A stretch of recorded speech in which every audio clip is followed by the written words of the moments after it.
in the world is God. Everything else is in a flux. It's changing. Oh Lord Jesus, I'm not going to stay there long today.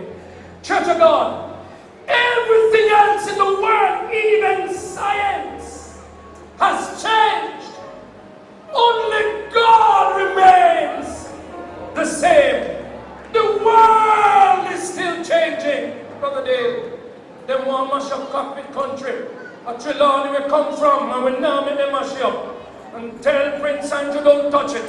Talk about him, put a boundary, don't touch it. We don't want a backside round there. Because some Dr. Bird and some other flora and fauna that's indigenous to Jamaica is only found in the cockpit country. When you dig up near it, the dust from near it might pollute it and drive some of these things away and kill some of them. We don't want it. Leave the cockpit country. Up here, dark people come from around there, but make them stay, plant their yam and eat their food and live good and dead good too. The best place to live at Trelawney.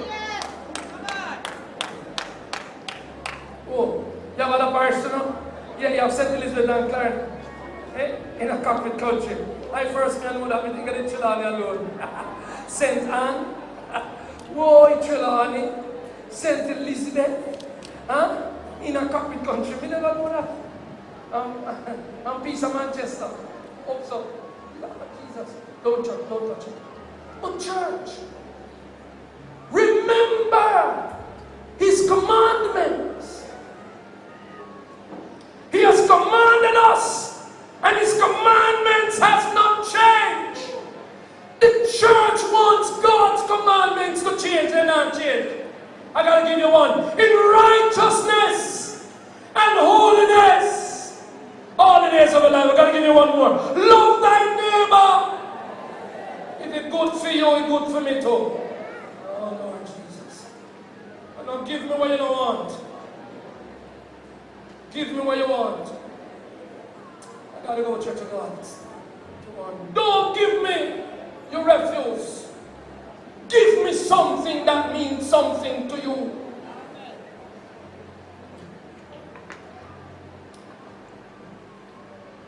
Prefer your brother. Sometimes you must step back and allow your brother to get the opportunity. Oh, you don't read that part of the Bible? Alright, let me go back to school and go. Some little nurse, do good to others.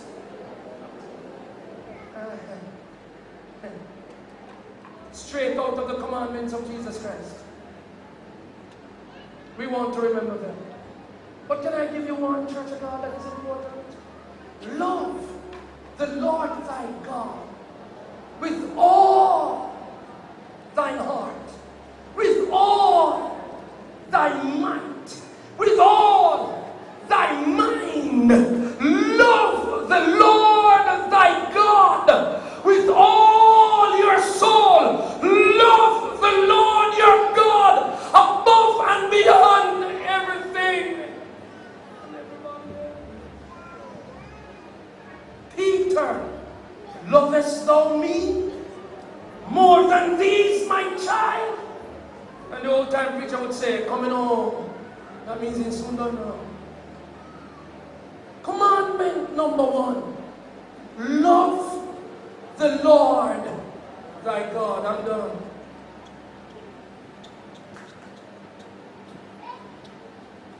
How do you prove you love God? This is how one man puts it. Anything that is most important in your life, that is your God. Anything that is most important in your life, that is your God. Say it again, Reverend Dixon.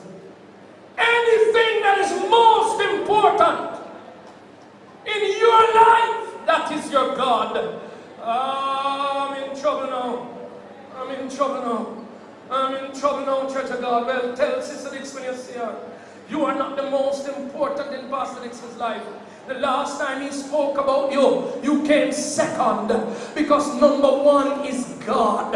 Are you there, Church of God? When you see Kyle and Cahelia, tell them to weigh down the list. because God is number one. I am willing to lose my children and lose my wife. I am not prepared to lose God. You can have the whole world. Oh, Jesus. Say it softly, Pastor. Say it softly.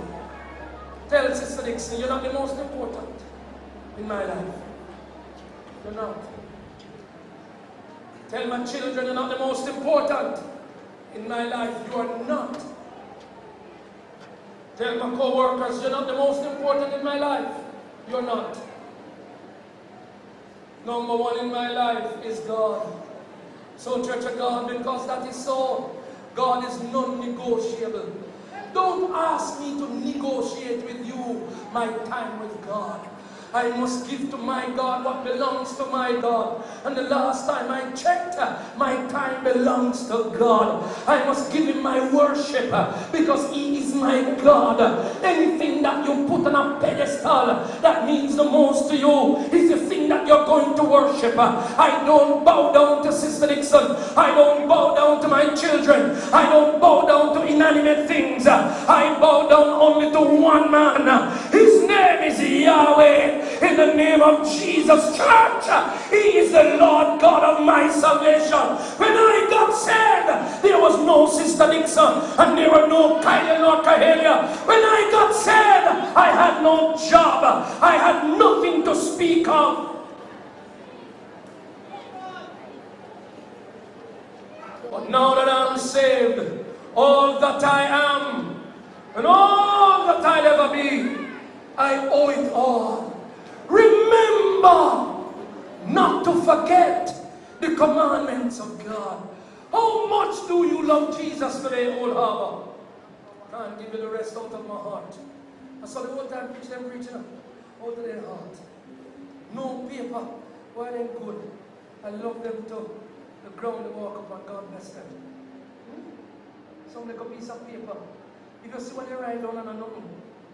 Theology would say that it's all incorrect. But when them don't preach, everybody gets saved. And me with my correct hermeneutics and exegesis can't preach like them. Foolishness.